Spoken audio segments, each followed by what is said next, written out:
Jerusalem, a subject of dispute throughout human history, was about to see how it would be devastated in a siege of more than 3 months, led by the Romans in an attempt to quell the Great Jewish Rebellion. Judea was a Roman province located on the east coast of the Mediterranean. Given the rebellious nature of its population, the Romans tried to have them governed by the local population, but the Jews abhorred these leaders because they believed they were sold out to the empire. Social unrest began to emerge gradually due to various factors. On one hand, we have abusive taxes, which led to violent protests against these increases.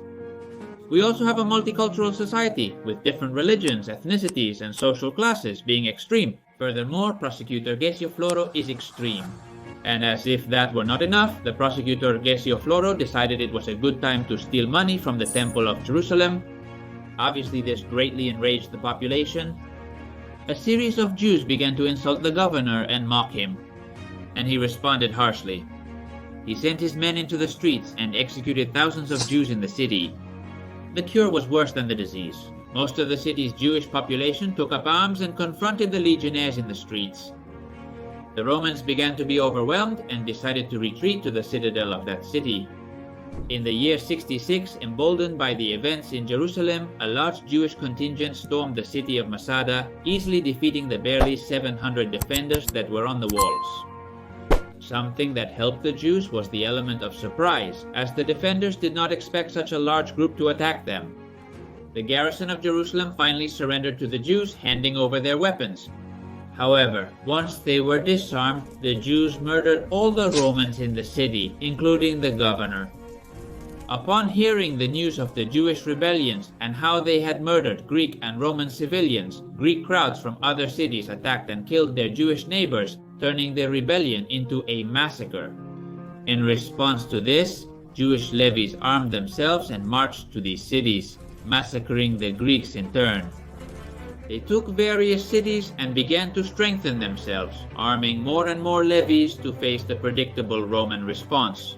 Indeed, the empire could not afford these disturbances, and the legacy in Syria, Gaius Cestius Gallus, gathered a large force in the city of Acre, deferring about 30,000 men, enemy hands. He captured Caesarea and Jaffa, then marched straight towards the enemy.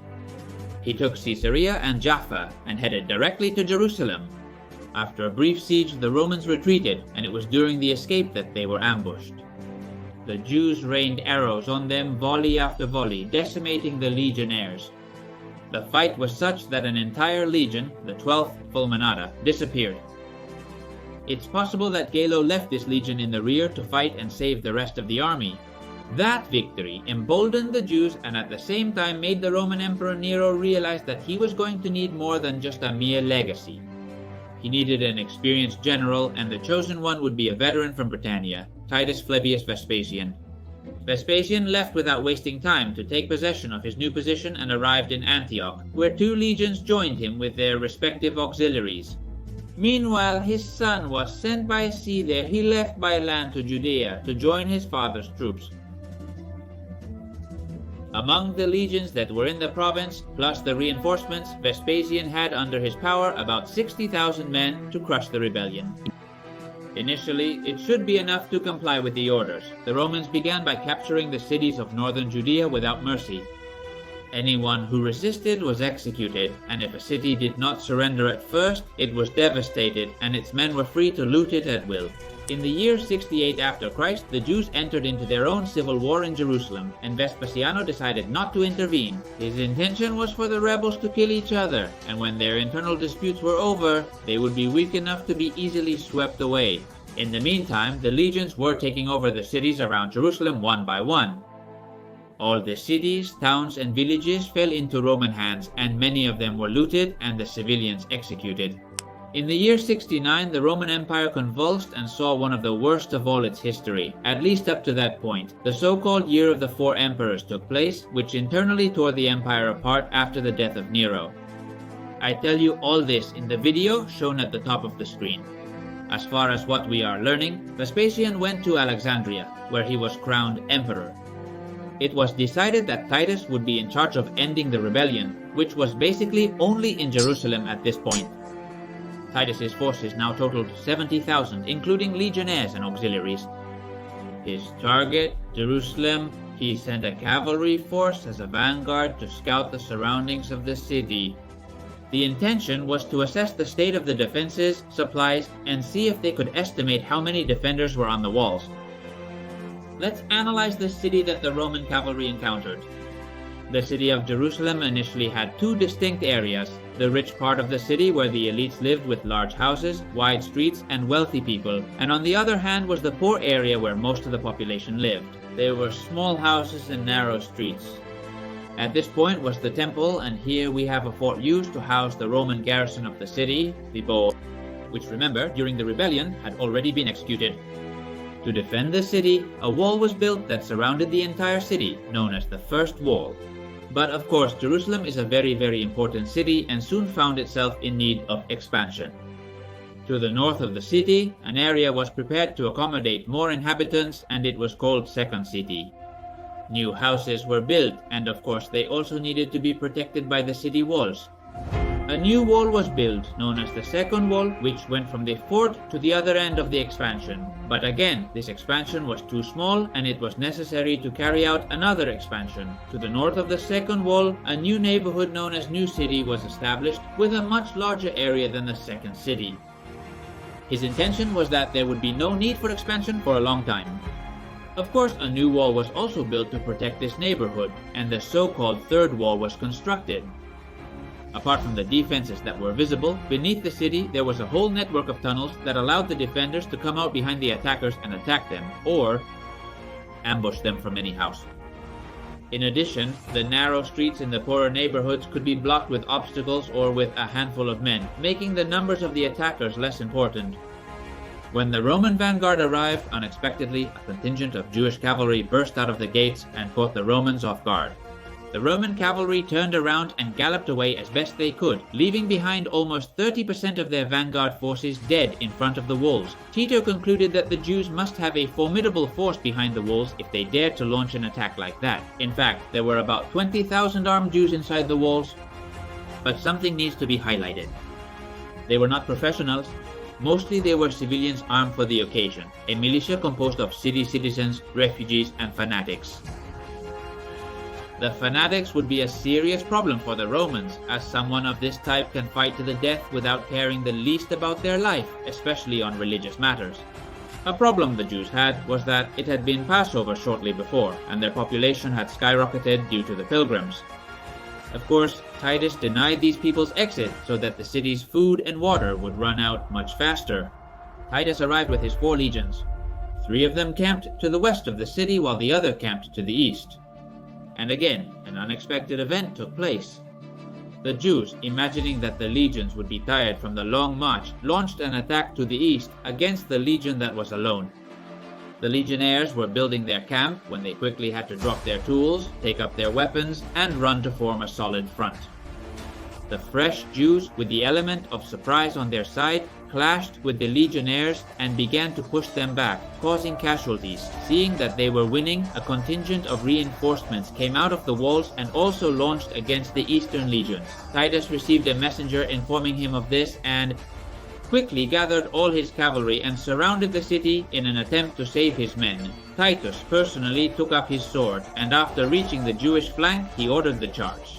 The rebels suffered a large number of casualties and for a moment faltered, but they regrouped and pushed back again. However, the Jews finally broke and turned around. The Roman cavalry attacked the retreating enemies, wiping out some of them. But before they got to the shot of the walls, they stopped the pursuit. They immediately began work to prepare for the siege. The attack had to be launched from the west, as the rest of the walls were on steep posts. The legions built artillery positions, where they placed their rattles, ballistas, and scorpions.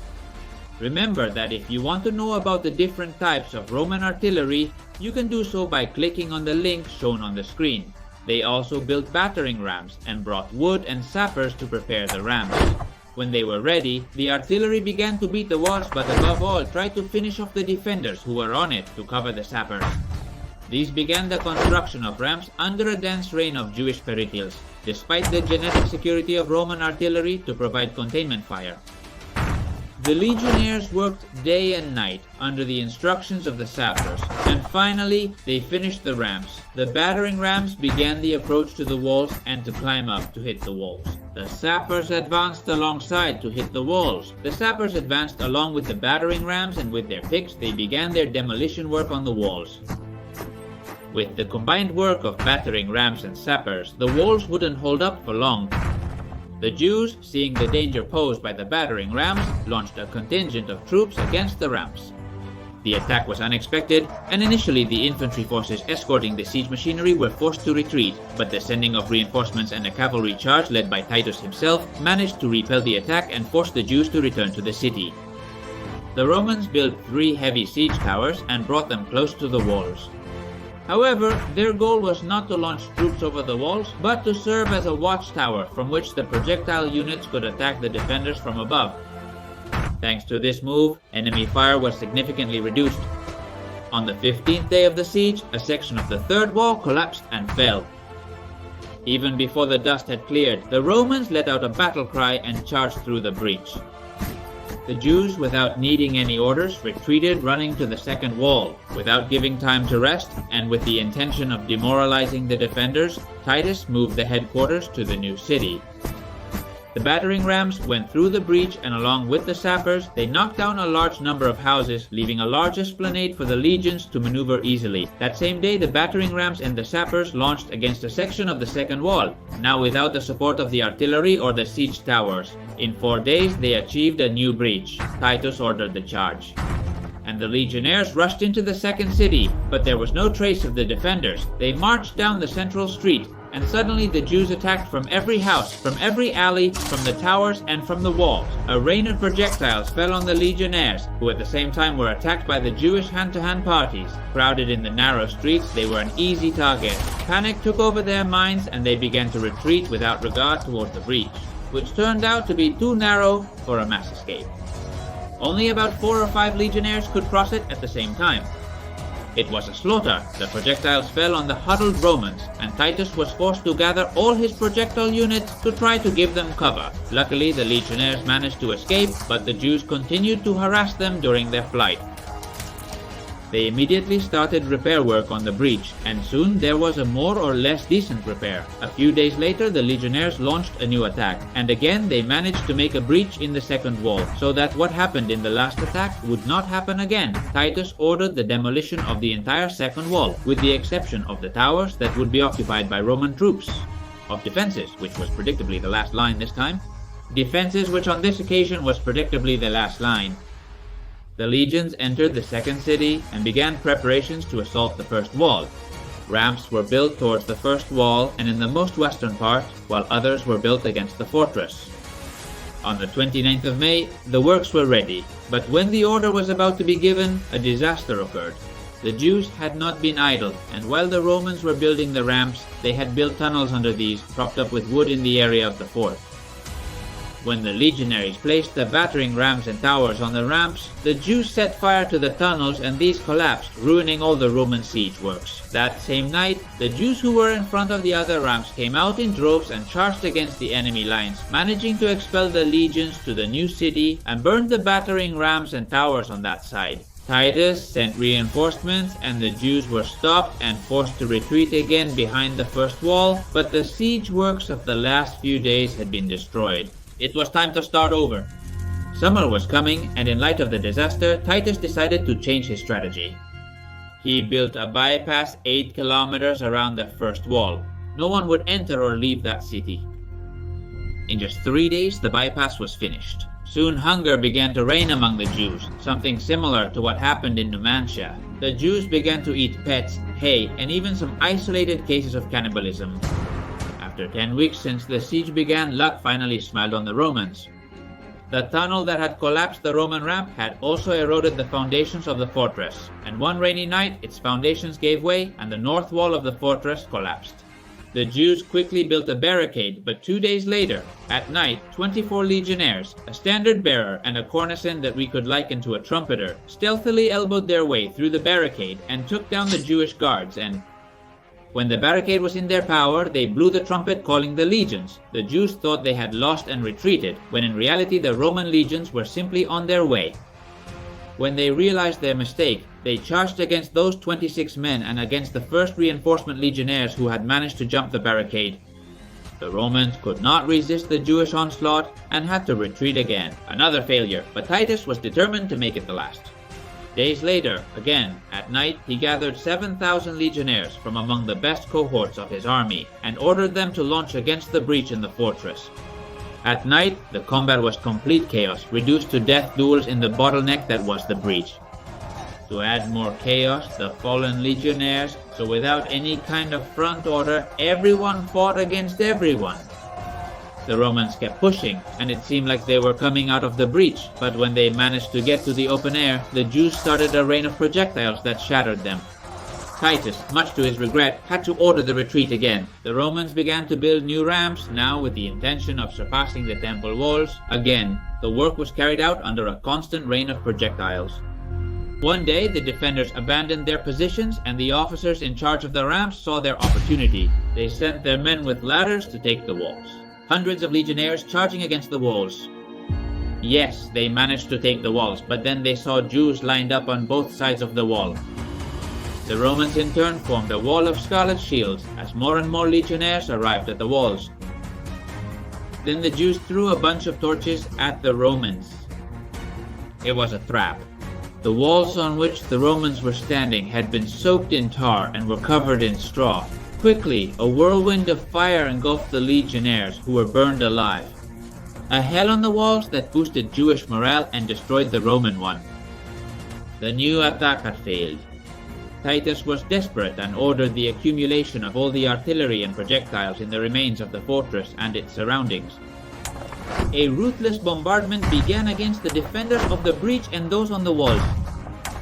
He had to get them away from that point in order to once and for all launch his legionnaires, cross the narrow breach, and form on the other side in battle order. On August 9th, the Romans managed to cross the breach unopposed and form a solid battlefront on the other side, right on the temple's esplanade. On the other side of the esplanade were the Jews. They launched an attack, supported by projectile troops, while the Romans resisted the charge, also supported by their own projectiles. The combat lasted hours until nightfall, both sides separated. However, neither side left the esplanade. The next day, the Jews charged again, but this time, famished and exhausted, they were defeated and expelled to the first city. The attack continued, and little by little the Jews began to retreat until they staged a desperate last stand in the rich city. However, the Romans did not hesitate and kept pressing on, until the Jews were finally defeated. The city had been destroyed, the temple burnt and devastated, leaving only one wall, now known as the Wailing Wall. Titus's intention of leaving this wall was so that the Jews would remember that if the Romans wanted to enter, they would.